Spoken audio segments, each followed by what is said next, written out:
I just want to ride. I just want to ride, man. Man, I just want to ride, man. I just want to ride. You know, ride, Sally, ride. This is the way. Just want to ride, guys. Just want to ride. Keep forgetting stuff today. Yeesh, yeesh, yeesh. Ditting for today's subject of I am a bad motovlogger. Yes, yes, yes, that is correct. Welcome back to the channel. Chopperfett here. You can call me Brett. We make that motorcycle videos. Hey, bird. It was my understanding that everyone had heard. Heard what? Brian, don't! Oh, well, a bird. Motorcycle vlogs here on YouTube. Now that we got the killer intro out of the way, I can attest that yes, I am not a good moto vlogger. Now, what exactly do I mean by me not being a good moto vlogger? I mean, I've been doing this for almost 3 years. Am I saying that I don't have a good style, or I don't have a good presentation, or that I ramble on too much? No, I'm not really saying that. I'm more saying I don't take advantage of opportunities. Now, you guys would hear me complain all day, every day that Brett doesn't have time. Brett doesn't have time to do this. Brett doesn't have time to do that. Ain't nobody got time for that. And a lot of the times that's true. Brett doesn't have time to do all these things, but there's a lot of times Brett does have the ability to get some things done. He's just takes the lazy approach and blames it on being too busy.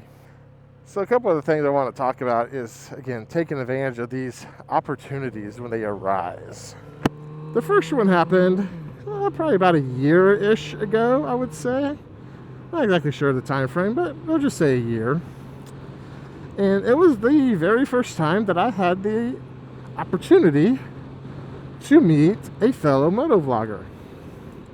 So I'm not sure if you guys follow him or not, but my good friend Travis over at My Done Life, he has a motovlog channel as well, and he also rides a Harley Davidson Dyna, just like I do. He approached me after I said I wasn't going to be using my Batwing fairing and wondered what it would take for me to sell it to him and things of that nature. I was like, dude, if you could find a way to pick it up without me having to ship it, you can just have it. I did not want to ship it. Even if I could have made $100 or $200 off of it, because it wasn't in the worst condition, I wanted nothing to do with finding a box that was going to fit for that. So he actually drove all the way out. He's one of those Ohio moto vloggers, so he drove a long ways. I think when I went to Cincinnati, it was like a 9 or 10 hour car drive, so I'm assuming probably about the same. And he drove, and I met him, and I gave him the fairing. He then treated me to a nice bar dinner with some overly hot buffalo tenders. Why is it spicy? Good, but overly hot. And then we parted ways. So, with this story and the next story I'm about to tell you, you're going to see a similar thing where I had this opportunity. Like, I could have rode the Dyna with the fairing there, clipped it off and gave it to him, and I could have recorded it. I could have recorded it all. But I didn't record anything. I recorded absolutely zero. I didn't even use my phone to record anything. It was just, that's what happened. I had plenty of time to prep for it. He gave me a very good schedule as far as when he was going to be here. I could have done all these things, but I didn't. So that was opportunity number one wasted of, as far as some outside the normal content for me, would have been to meet My Done Life. The other story I will tell you that has happened recently, this one you can actually go see on another channel because they do what I need to be doing. So the channel that I am referencing is the Salty and Sprinkles channel. So Salty and Sprinkles is a husband and wife dual combo. A lot of the times they'll have a dual vlog setup, and a lot of times Salty, what's up, will do like some moto ramblings just kind of by himself on like on a Monday or Tuesday. Good channel, really nice people. The story with this one was they had flown up to see a relative here in Kansas City, and a couple weeks prior he was asking me, hey, do you know any place that does like bike rentals, because we're not finding much. I was like, dude, I got a garage. I got a garage full of motorcycles. I got you. Just come rent one for me. I won't even charge you. So they drove over and we decided to go riding for a little bit. They wanted to go by the local Indian dealership, being that that's what they ride. And then they also wanted to go somewhere fun to eat. So I took them to a place called the Jazz Louisiana Kitchen. It was a great meal. On the way out there, Salty got to experience the Kawasaki life, I guess you could say. But that's not the important question at hand. The important question at hand is, where am I going to buy this bike when we get back to Houston? This Kawasaki Z900RS is awesome. I am enjoying this a lot. And that's what Chopperfett was like. That is definitely my favorite bike. And I can see why. This thing is so smooth. It handles really well and is super comfortable. Needless to say, I think he really liked this bike. He liked the Dyna too, but you know.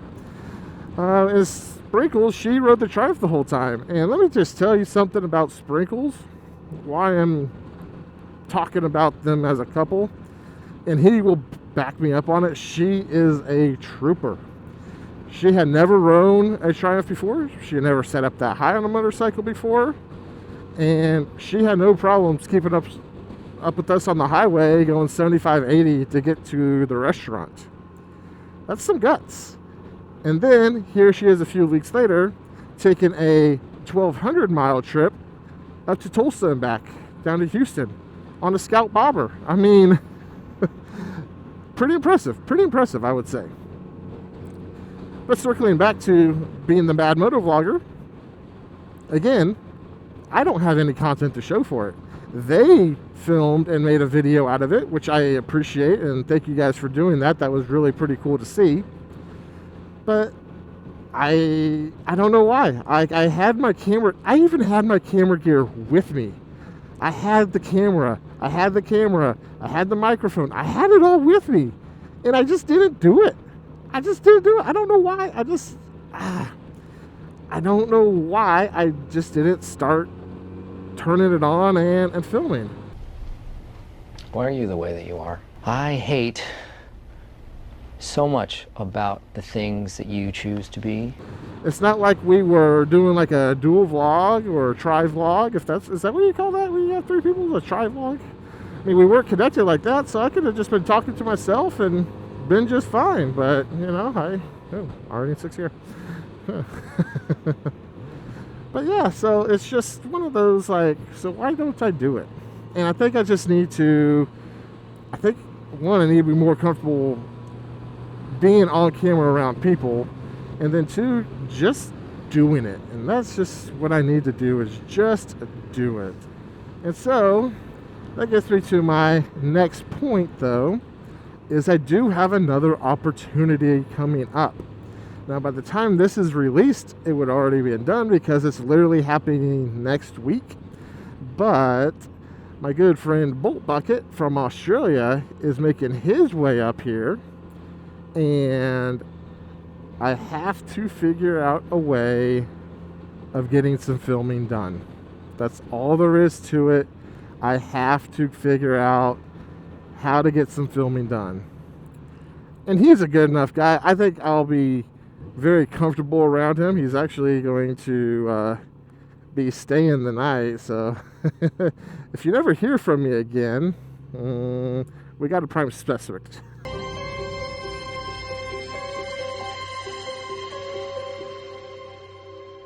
I'm just kidding, just kind of kidding. But no, that's what I'm going to try and do, is not necessarily film everything, because I think there's a fine line to it. you don't want to film everything and ruin the experience. And I feel like that's what I would have done, like with Salty and Sprinkles and My Done Life, would have been, I would have filmed so much and been all about getting the shot, getting this, that, and the other thing, that I wouldn't have enjoyed my time with them as much as I did. I think watching Salty and Sprinkles, the way that they actually operated, kind of gave me a little bit of insight as far as what I can do in the same situation. They weren't filming the entire time that they were with me. He would turn his camera on and off. They would talk for a little bit. He did a couple quick pano shots at the dealership, a little bit of the food in the restaurant, and then he wrapped it up doing a dual vlog on the rest of the way home. They were only probably filming for maybe 25 minutes of the entire 3 to 4 hours that we had spent together. That's the key, is getting what you need done and then just enjoying the rest of the experience. If you guys have any other tips or tricks for me, I would love to hear them, because, you know, I know it's not going to help me with the bolt bucket trip because that one's imminent, but I feel like I need to also expand this more than just the visitors. Like, I need to get to bike nights. I need to just do a little bit of filming. Again, I don't have to film everything, just some little quick little highlights. And I think if I could just apply what they do and kind of what I did for my Vegas trip, I think I could come up with some really fun content, I guess you could say. But with that being said, that's where I'm going to go ahead and cut us off here today, because I've already rambled for a little bit too long. And as always, I will catch you guys on the next dark side, as this is the way. Chopperfett, see you on the next one. Later, guys.